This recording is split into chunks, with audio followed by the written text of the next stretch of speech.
We're gonna do this van in 5 minutes before this water starts dripping on my head. Let's go.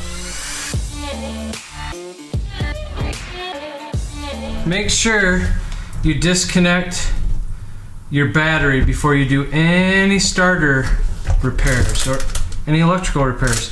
Basically, this is a 5/16 nut right here, and I just took that off. When you're pulling the starter out, if you accidentally touch it against anything metal, you could short it out and start the car on fire. So always remove a battery cable, no matter what. And it does not matter which one you remove, you just need to remove one. You can remove the positive, and that will disable the system, or you can leave the positive hooked up and remove the negative, which is on the back side of the battery over here. So here's the location of the starter. Luckily on these B vans, there's quite a bit of room. So here's the starter right here.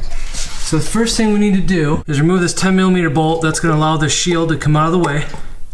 Next thing we need to do is remove these two 13mm bolts, and then this whole starter is just going to come right straight down. There's our shield bolt. There's one starter bolt. There's two starter bolts.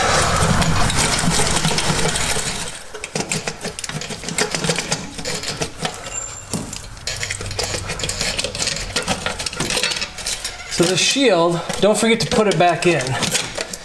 The shield sometimes falls out of the way, and we're gonna slide that right around those lines. All right, cool. There are two connections on the back of this starter. One large and one small. Once you drop the starter down, or before you drop the starter down, you can remove these on these big vans.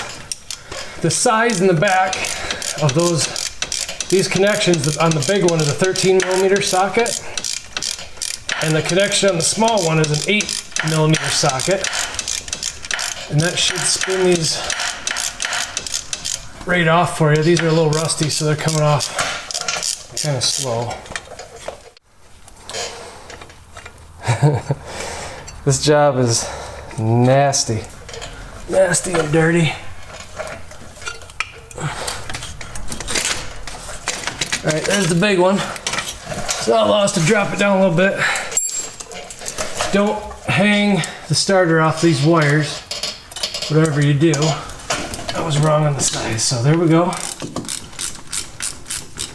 If you're not sure, hang this off a bungee cord so you don't stress those wires out.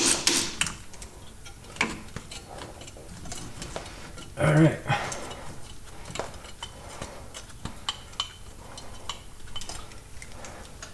Almost got it.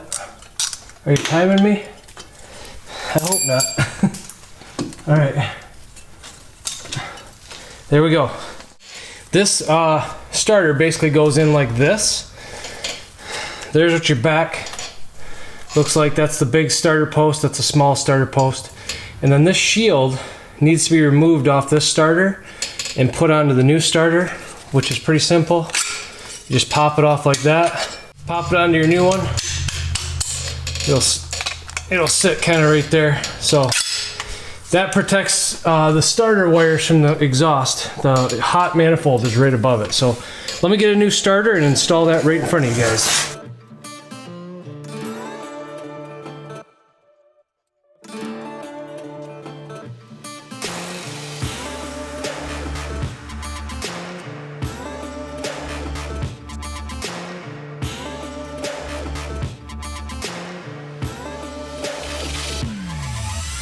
Something I'm noticing, I don't know if you can see this.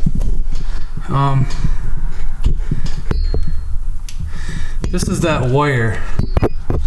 This is that wire going to the solenoid right here. See how it's laying on that motor mount? Go ahead and grab a hold of that and bend it up a little bit.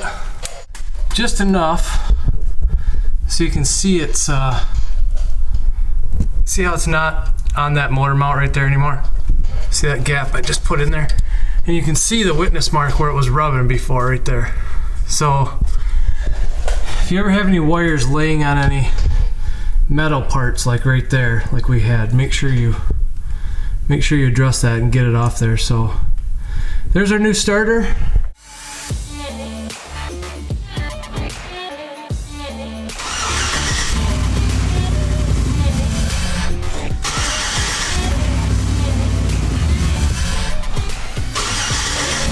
What's the time limit? Did I make it? I hope I did. If you like this video, please hit that like button. If you're new, please subscribe.